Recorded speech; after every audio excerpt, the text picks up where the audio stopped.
Welcome to the DIY Honda Garage channel. The diagnostic trouble codes DTC P219C, P219D, P219E, and P219F are associated with air-fuel mixture issues in individual cylinders of the Honda Civic manufactured between 2016 and 2021. Specifically, P219C refers to the number one cylinder air-fuel ratio variation, while P219D, P219E, and P219F address this problem for the number 2, number 3, and number 4 cylinders, respectively.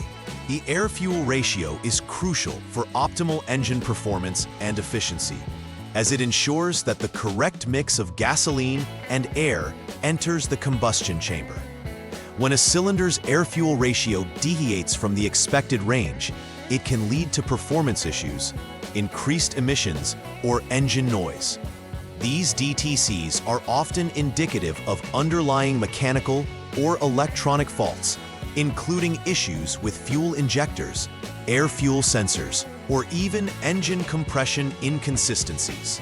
It's essential for technicians to follow a systematic troubleshooting approach, addressing these DTCs while also considering any secondary DTCs that may be present.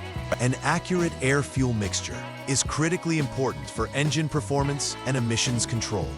The affected components include the fuel injectors for each cylinder, the air-fuel sensor, and the powertrain control module, PCM. The fuel injectors are responsible for delivering the precise amount of fuel to each cylinder, directly influencing the air-fuel ratio. The air-fuel sensor measures this ratio and sends data to the PCM, which adjusts the fuel delivery as needed. These components are typically located within the engine's intake manifold for the fuel injectors and upstream in the exhaust system for the air-fuel sensor. A malfunction in any of these individual components can lead to variations in the air-fuel mixture, triggering the DTCs in question. Furthermore, problems in the combustion chamber can also affect the overall performance and trigger these trouble codes, requiring thorough inspection. Several potential causes can lead to the appearance of DTCs P219C, P219D, P219E, and P219F. Firstly, sensor failures, such as the air-fuel ratio sensor or the engine coolant temperature sensor, may not provide accurate readings to the PCM, resulting in improper fuel management. Secondly, malfunctioning fuel injectors may either deliver too much or too little fuel to the respective cylinders. This can skew the air-fuel ratio, leading to variations across cylinders. In addition to sensors and injectors, insufficient engine compression in one or more cylinders could also impact the combustion process adversely. Finally, incorrect valve clearances may affect the timing and efficiency of the engine, contributing to airflow issues. Each of these components plays a significant role in maintaining the engine's overall air-fuel balance, thus necessitating individual examination during troubleshooting.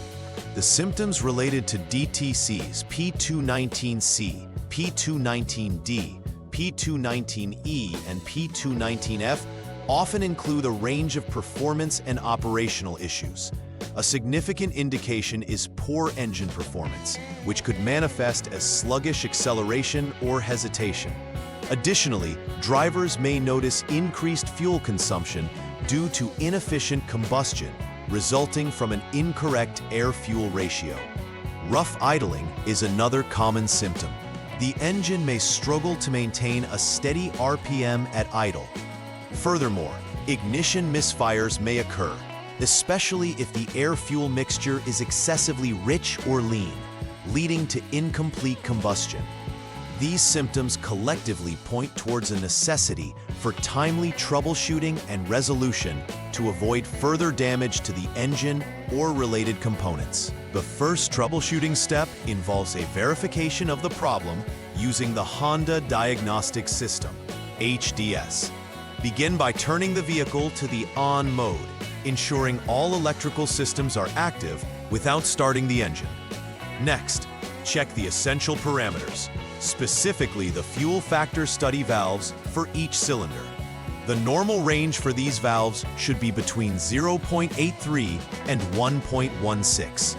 If the observed values fall outside this range, it may indicate either an overly lean or rich mixture, triggering the DTCs. If the current conditions match the thresholds, proceed to Step 2 for further diagnosis. Otherwise, if discrepancies are noted, the failure is duplicated, and the technician should address the underlying issue as per Step 4. In the second troubleshooting step, an onboard snapshot check is administered.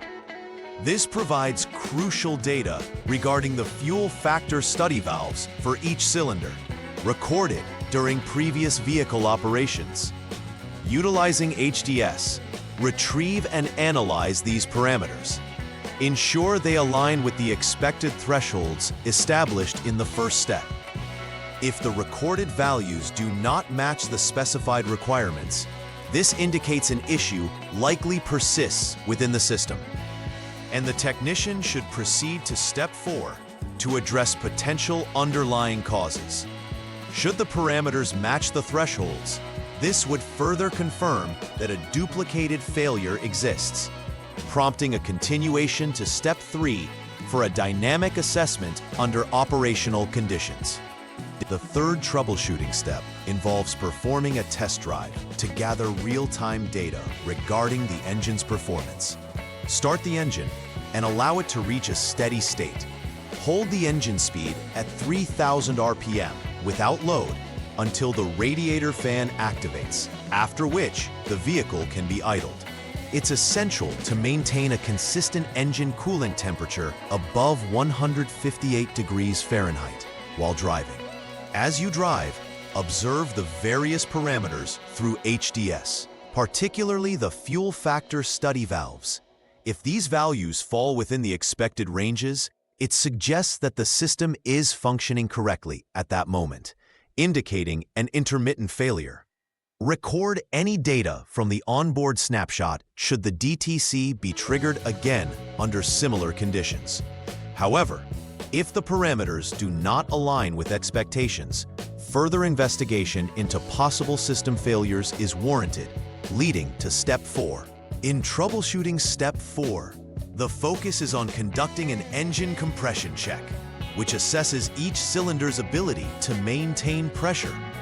Begin by switching the vehicle to the off mode and ensuring all systems are shut down. The compression test involves using a compression gauge to determine if any cylinder exhibits lower compression levels than others. Discrepancies in cylinder compression can indicate issues such as worn piston rings, cylinder wall damage, or head gasket failures. If a compression issue is identified in any cylinder, it's crucial to repair the engine compression problems before proceeding. However, if no discrepancies are evident, move forward to the next step, focusing on the valve clearance. The fifth troubleshooting step centers around checking the valve clearance, which plays a significant role in engine timing and performance. Begin by inspecting the valve clearances for each cylinder to confirm they meet specified standards. Correct valve clearance is essential to ensuring that both intake and exhaust valves operate optimally throughout the engine cycle. If the clearances fall within the acceptable range, you can proceed to the next step for further assessment. If not, adjustments must be made to bring them within specifications. These adjustments should be approached with care, as improper clearance could lead to performance issues or engine damage. Accurate valve adjustments contribute to optimal airflow and combustion efficiency, which directly affects the air-fuel ratio. In Step 6, the troubleshooting process involves assessing the injectors responsible for delivering fuel to the affected cylinders. Start by exchanging the injector from the cylinder suspected to have issues with one from another, ensuring that the swap is done carefully to avoid contamination. Once the exchange is complete, start the engine and maintain it at around 3,000 RPM without load until the radiator fan activates. Then allow it to idle. Under these conditions, it's essential to switch off the AC and other electrical loads to obtain an accurate reading. Conduct the cylinder air fuel A4 test multiple times via the HDS to analyze injector functionality. If the test reveals an injector failure, replace the faulty injector immediately. Should the injector function normally, it indicates the issue may lie elsewhere, guiding the technician to proceed to the next troubleshooting step for deeper investigation. The final troubleshooting step involves examining the intake and exhaust manifolds for any signs of carbon buildup. Begin by switching the vehicle to the off mode and gaining access to these components for inspection.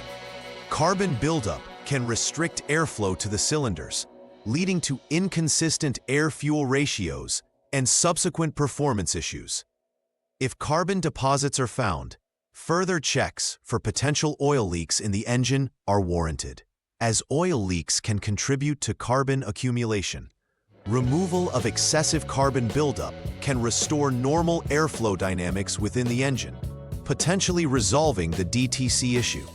Conversely, if no carbon buildup is observed, the technician should still verify the integrity of the system and check for other potential leaks. This comprehensive check finalizes the troubleshooting process, paving the way for a proper repair. The final repair verification step is critical to ensure that all identified issues have been properly addressed. After the previous troubleshooting steps have led to the implementation of necessary repairs, it is important to confirm that any lingering diagnostic trouble codes, DTCs, have been cleared from the system.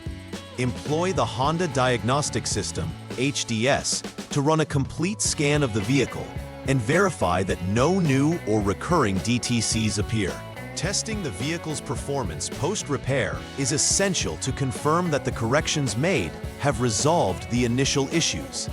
Monitor the engine's behavior under various conditions, such as idle, acceleration, and steady speed driving.